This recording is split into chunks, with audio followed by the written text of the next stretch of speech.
বহু দিনৰ অপেক্ষাৰ অন্তত এটা অতি গুৰুত্বপূৰ্ণ খবৰ এটা অতি ভাল খবৰ আহিছে সকলোৰে অপেক্ষাৰ অন্তত পুনৰবাৰ মুকলি কৰা হৈছে অসম আৰক্ষীৰ কনষ্টেবলৰ পদ অৰ্থাৎ আসাম পুলিচৰ যি কনষ্টেবলৰ পদ মুকলি কৰা হৈছে নতুনকৈ আজি এই পদসমূহৰ বাবে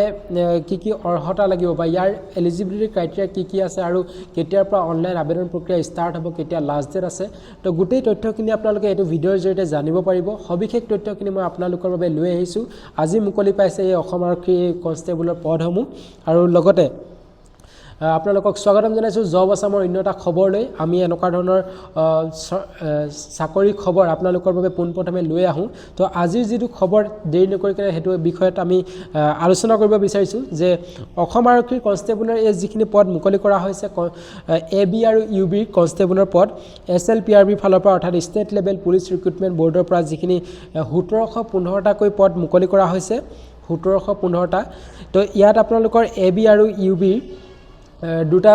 বেলেগ বেলেগকৈ ভাগ কৰি দিয়া হৈছে ABৰ বাবে আছে আপোনালোকৰ 663টা পোষ্ট আৰু UBৰ বাবে আছে 1052টা পদ তো দুইটা সৰ্বমুঠ মিলাই কেনে 1715টা পদ মুকলি কৰা হৈছে নতুনকৈ তো এইখিনিৰ বাবে কেতিয়া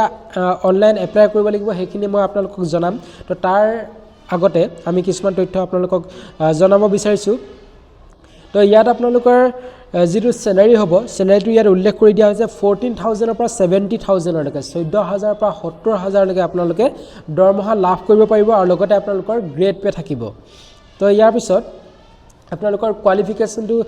আপোনালোকৰ জানি লোৱাটো অতি প্ৰয়োজনীয় যেটো কনষ্টেবল UBৰ বাবে অৰ্থাৎ আনআৰ্ম ব্ৰাঞ্চৰ বাবে আপোনালোকৰ কোৱালিফিকেশন বা শিক্ষাগত অৰ্হতা লাগিব HS পাস অৰ্থাৎ আপোনালোকে হায়াৰ সেকেন্ডাৰী পাস কৰা হ'ব লাগিব বা আপোনালোকে 12 পাস কৰা হ'ব লাগিব আৰু কনষ্টেবল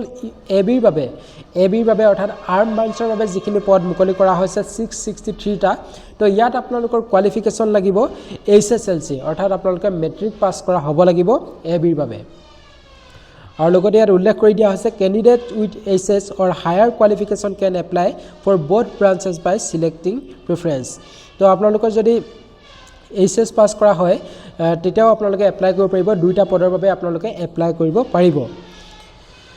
আৰু লগতে ইয়াত এলিজিবিলিটি ক্ৰাইটেৰিয়াটো উল্লেখ কৰি দিয়া হৈছে যেটো অতি প্ৰয়োজনীয় অতি দৰকাৰী তো তাৰ প্ৰথমে উল্লেখ কৰা হৈছে নেশ্যনেলিটি তো নেশ্যনেলিটিটো ইয়াত কোৱা হৈছে ইণ্ডিয়ান সিটিজেন হ'ব লাগিব ভাৰতীয় নাগৰিক হ'ব লাগিব লগতে আপোনালোকৰ পাৰ্মানেন্ট ৰেসিডেন্ট অফ আসামৰ সাৰ্টিফিকেট আপোনালোকৰ থাকিব লাগিব অৰ্থাৎ PRC আপোনালোকৰ থাকিব লাগিব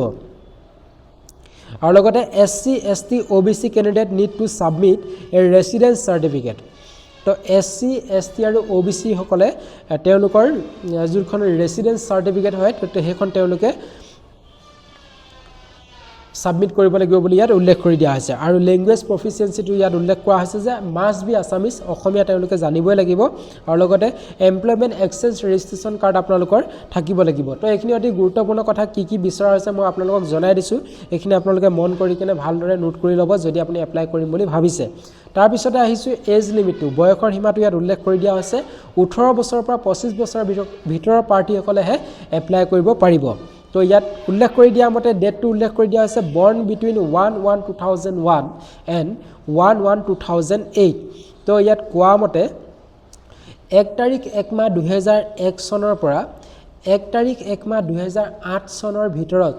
যিসকল ক্যান্ডিডেটে জন্মগ্ৰহণ কৰিছে তেওঁলোকেহে এইখিনি পদৰ বাবে এপ্লাই কৰিব পাৰিব অৰ্থাৎ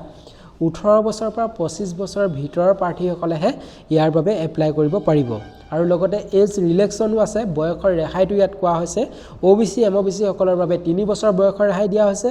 SC সকলৰ বাবে 5 বছৰ বয়সৰ ৰেহাই দিয়া হৈছে আৰু ST প্লেনৰ বাবে 5 বছৰ বয়সৰ ৰেহাই আৰু ST হিলছৰ বাবেও 5 বছৰীয়া বয়সৰ ৰেহাই দিয়া হৈছে এডুকেশন কোৱালিফিকেশন মই আপোনালোকক জনালোৱে যে UBৰ বাবে আপোনালোকৰ হায়াৰ সেকেন্ডাৰী পাস লাগিব ABৰ বাবে আপোনালোকৰ 10 পাস লাগিব তাৰ পিছত যেটো আপোনালোকৰ হাইটটো ইয়াত বিচৰা হৈছে জেনাৰেল OBC আৰু MOBC জেনাৰেল OBC আৰু MOBC কাষ্টৰ প্ৰাৰ্থীসকলৰ বাবে মেল লৰাসকলৰ 162.5 সেন্টিমিটাৰ হ'ব লাগিব হাইটটো আৰু ফিমেল সকল যিসকল জেনাৰেল OBC আৰু MOBC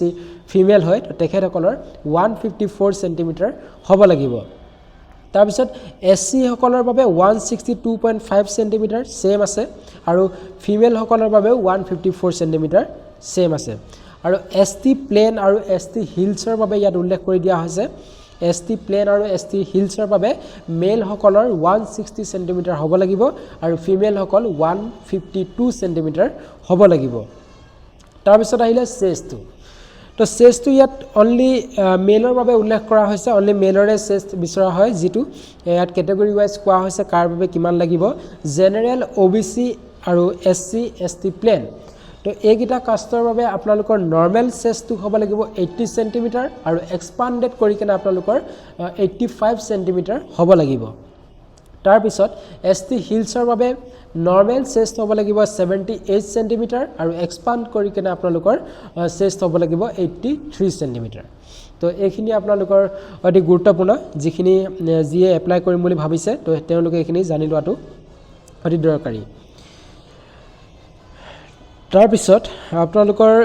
এপ্লিকেশন ফিজ ইয়াত কোনো ধৰণৰ বিচৰা নাই আপোনালোকে কোনো ধৰণৰ এপ্লিকেশন ফিজ বা আবেদন মাসুল আপোনালোকে পে কৰিব নালাগে আৰু লগতে এতিয়া আহিছো ইয়াত আপোনালোকৰ যেটো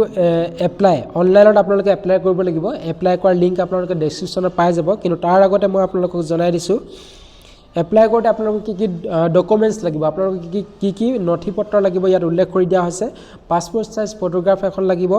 তো যাৰ আপোনালোকৰ ম্যাক্সিমাম সাইজটো 450 KB হ'ব লাগিব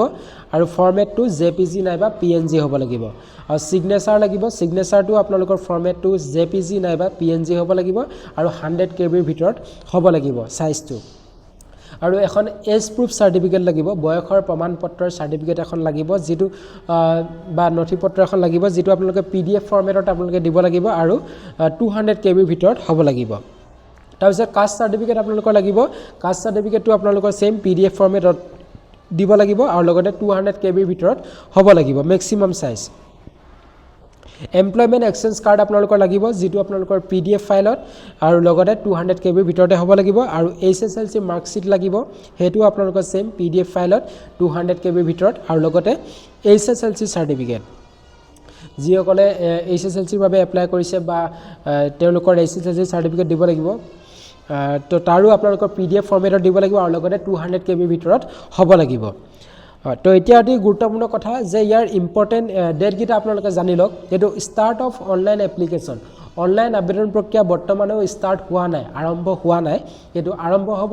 16 ডিসেম্বৰৰ পৰা তো 16 ডিসেম্বৰৰ পৰা আপোনালোকে এপ্লাই কৰিব পাৰিব আৰু ইয়াৰ লাষ্ট ডেট আছে 16 জানুৱাৰী 2026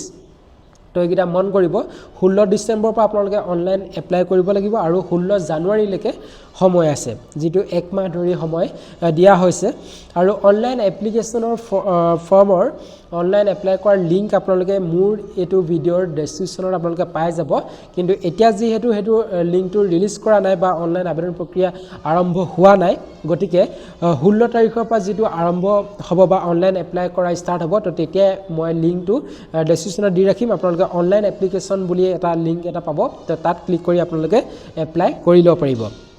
আৰু অফিচিয়েল নোটিফিকেশনটো এই যোনটোখন জাননী প্ৰকাশ কৰিছে বা এই যিখিনি পদ মুকলি কৰিছে আজি অসম আৰক্ষী কনষ্টেবলৰ পদ তো ইয়াৰ অফিচিয়েল নোটিফিকেশনটো যদি আপোনালোকে চাব বিচাৰে তেনেহলে ডেসক্ৰিপচনত লিংক আছে লিংকত ক্লিক কৰি কেনে অফিচিয়েল যোনটো নোটিফিকেশন হয় তাৰ PDFটো আপোনালোকে ডাউনলোড কৰি কেনে নিজে আপোনালোকে এবাৰ চাই ল'ব পাৰিব